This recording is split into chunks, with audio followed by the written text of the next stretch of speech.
আমাদের অনেকদিন ধরে একটা অভিযোগ ছিল যে কেআইপি এলাকা, যেখানে কেআইপি কাজ করেছেন, রাস্তাগুলো অনেকদিন ধরে খারাপ হচ্ছে।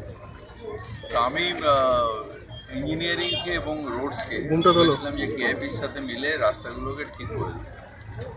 তাই পুজোর আগে রাস্তাগুলো কতটা ঠিক হলো না হলো এটা দেখার জন্য আমি করছি।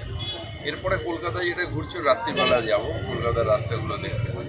মেনলি এখন কেআইপির রাস্তা যেগুলো কেআইপি করেছে, তারপরে রোডস, ইঞ্জিনিয়ারিং এবং কেআইপি মিলে যৌথভাবে এক একটা রাস্তা একজন ধরে ধরে করে নিয়েছে। তাতেও প্রায় কত রাস্তা ছিল টোটাল? 135টা রাস্তা।